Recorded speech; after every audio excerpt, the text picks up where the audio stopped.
There's a little general. My favorite pain in the ass.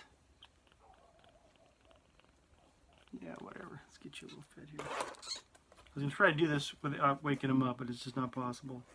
So we're going to stick a bottle in the hole in his face, and there you go. This will shut him up. I did a couple videos back about the Vietnam stories, and not really Vietnam stories. It was guys telling their own, giving their own testimony, so to speak, telling about their experience in Vietnam, specifically. And some people, I think, were trying to think that I might have been promoting war or Vietnam or something like that, like, you know, celebrating it. And none of those videos or anything like that I've seen. I've seen probably 20, 25 of them. And they're not recruitment videos. You know, just guys giving you their story. Hey, it was, you know, it was either difficult or it was this or that. You know, I'm from, you know, I was right fresh out of school. They sent me to Pendleton, blah, blah, blah, this kind of thing. And it's just real genuine, down-to-earth kind of stuff. But not recruitment. Nobody was celebrating this thing in these interviews from what I've seen so far. So it's not that kind of thing. But I did find another channel that's called the Billings Gazette, Billings, Montana. Are you done or what? See, he just fights this thing. Just like, he's nuts. Crazy. Say hi. Okay, whatever. You're just screwing around. He just wants to chew on something. Anyhow, this is it right here. This is another one, same kind of thing. A little bit different. Billings, I don't know if you remember writing. Billings Gazette is the channel. And it's basically guys these are all people from Montana. These are Montanans that serve. There's a couple other states that have this kind of thing. And these are Montanans that served in Vietnam. And the guy has kind of a template. He has okay, where you're from, what were you doing before you got drafted or enlisted, where they sent you first. And it's really interesting the way this guy does it. I think his name's Eichmann or Eichler or something like that, the interviewer. But really well done. Yeah, but like I said, none of these are recruitment videos.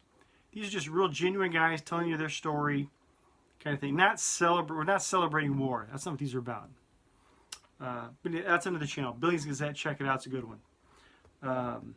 Something else I was going to mention. I put the video up a while back about the Lee loader, hand loaders, and I mentioned how if this is your firearm, and you go and you shoot your rounds out of here, the same rounds have to come back and be fired out of the same firearm. Okay. But I mentioned that with revolvers, I didn't think it was a problem. I don't know why I said that. After I said it, I'm like, I don't know if that's the case. A while back, probably over a year ago, I bought some used 357. Okay. I think at a gun shop or something like that. And reloaded them. Reloaded a handful of them. I was going to test them out for weights and such. And half of them would not fit in here. Meaning, give you an example. I know these have already been tested. None of these fit. I'll show you what I mean. It's about as far as they go. I mean, I could jam them in there a little bit more, but it's not. You wouldn't want to do that. Now, half of them did fit. Okay, and I've shot them. They're all fine. This and that. And I've got those set aside. These fit in the Colt Python. Okay, these here do not. So does that mean I have to throw these away? No. I happen to have I have a press, and I'll just run these through and knock them back to factory spec, so to speak. And then I can use these in anything. But once they're fired, if I get this shaped up right and I get in here and fire it, it'll be to fit just this firearm. This will be what it's for. This is a Colt Python. You probably know what that is. I've had this for years. If you can see it, you can hit it. So I mentioned with the Lee precision loader, the hand loader, that I thought it was only with the rifle rounds where that was an issue. Any rounds, whatever you can load, you have to assume that's only going to fit the firearm you fired it out of. Okay, Now, there may be exceptions. You might. I have 2 or 3 other 357s. I haven't had a chance to take them out and see how they fit. Maybe they fit. Maybe one's bigger than all the others or something like that. But I had mentioned in that last video that I didn't think with straight, non-shouldered rifle rounds, I thought with like revolver rounds, it was an issue, but it is. Okay. Whatever I shoot out of this Colt stays in this Colt, won't work in the Smith & Wesson, type of thing. Another thing is, I was going to try to make a video of this, but I couldn't put it together. Today, I used to get a lot of these, I'd film these, I think they're F-18s, and they fly, with this place where I'm at, they fly right over the top of it. Not here, but another place. And all the time, okay? My whole life, I've been around airports. Okay, family businesses, whatever, relatively. I've seen plane crashes, small, Cessnas crashing at the end of the runway, all kinds of stuff. Because I've always been around airports.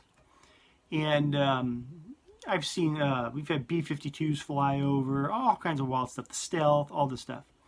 Today I saw an aircraft I'd never seen before. And I was in the shop, and I heard something coming in. I'm thinking, oh, here comes these. I call them F-18s, but they could be something else. That's typically what I get pictures of. But something's coming in, and I'm pretty sure there were 2 of them, because I didn't get to see it. But these things sounded like they were sick. I'm like, wow, this doesn't sound too good. One of them, at least, didn't sound, something wasn't right.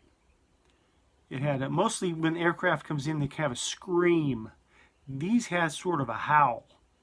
And we have those Harriers, those ones that make the funny landing. Those come in every now and again. They're really loud, because they come right over the top of us.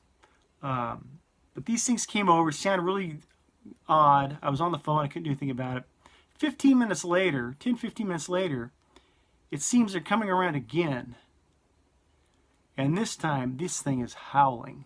I had never heard this before. And there's some people out and about. Some little kids are looking for a place to hide. My dad was there. He said his ears were it was burning his ears. This thing was so, he's got hearing aids. But this thing was, I've never heard anything like this before. And it was just a hideous howling kind of thing. And I'm like, oh my gosh. I'm thinking, okay, these things aren't supposed to sound like that. This thing's going to crash. So I run out there and I just catch this thing at the belly of it as it comes over the top. And I'm like, okay, I've never seen this before. I don't know what that is. But it was just crazy loud. Totally different. And it was a fighter plane, military jet. And but bigger than what we're used to. And a guy who was on the property asked me, said, what the hell was that about? And he said, those are F-35s. And I'm like, was it broke? I mean, this thing just sounded terrible. But what they do is a lot of these, I think it's the aircraft carrier type, they do their kind of landings. We get a lot of, from what I've been told is when like down in San Diego, when the aircraft carriers come in, all the aircraft has to leave the ship. And so they go out and do maneuvers or whatever. And they'll come into this airport here and fly in, get their time or whatever the case is. And so we get a lot of those. But when they make their landings, they're always making carrier landings, which is flaps down, full throttle, extremely loud. And you see them when they're coming in, it's a real slow, even though they're on ground, you think, well, just drop that thing in there. Well, what I was told is they don't do that because they're going back to the carrier just as soon as they're done with this little trip. And so they come in with this real screechy, slow, methodical kind of landing, kind of approach. And I see that all the time. And I think that's what this thing was doing. But it was just so flippin' loud. And like I said, I'd never seen anyone before. I looked it up, an F-35, and that's what it was. I don't know anything about it. I don't know what the numbers mean or what, I said, I'll call everything an F-18. But this was an F-35, and it was just so loud. And like I said, we hear this stuff all the time. It's not like we're virgins to this or anything. But we get loud stuff all the time. That is nothing compared to what this thing was landing. Just crazy. Saw an F-35 today. That's it. Love you, God bless. Have a good week.